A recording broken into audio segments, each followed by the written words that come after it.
মকর সংক্রান্তিতে আমাদের নিয়ম তুলসী মঞ্চ থেকে লক্ষ্মীর পায়ের ছাপ এইভাবে কিন্তু এঁকে নিয়ে ঘরের যেখানে লক্ষ্মী ঠাকুর থাকে সেইখানে কিন্তু বড় করে আলপনা দিয়ে নিতে হয়। তো আমি আলপনা তো দিয়ে দিয়েছি, কেমন হয়েছে আলপনাটা অবশ্যই কমেন্ট করে জানিও। আর এই বড় আলপনার সামনে কিন্তু দুটো ছোট ছোট ধামাতে নতুন ধান রেখে দিতে হয়। তো আমার আলপনা দেওয়ার কাজ কমপ্লিট হয়ে গেছে, আর এইভাবে এইটা কিন্তু চলে গেছে আমাদের ঠাকুর ঘরেতে। আর এখন আমি জোগাড় করে নিয়েছি, দেখো মকর সংক্রান্তি পুজোর জোগাড়।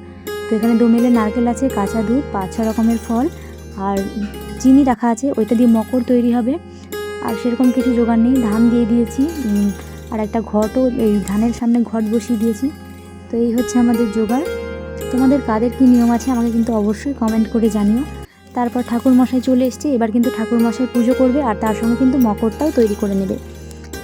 তো পুজো করে চলে গেছে, আর এখন তোমাদেরকে দেখাই এই যে পুজো কমপ্লিট হয়ে গেছে। আর এইখানে মকর তৈরি করেছে, মানে যা যা দেখলে আমি জোগাড় করেছি সবই কিন্তু একসঙ্গে মিক্স করে দিয়েছে।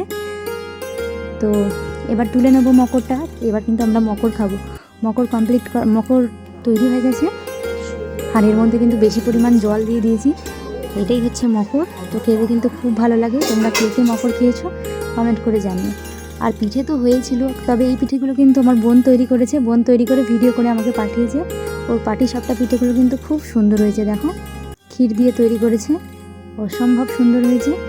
তো তোমাদের ভিডিওটা কেমন লাগলো আমাকে অবশ্যই কমেন্ট করে জানিও। আর মকর সংক্রান্তিতে কাদের কেমন কাটলো জানিও, ভালো লাগলে লাইক করো।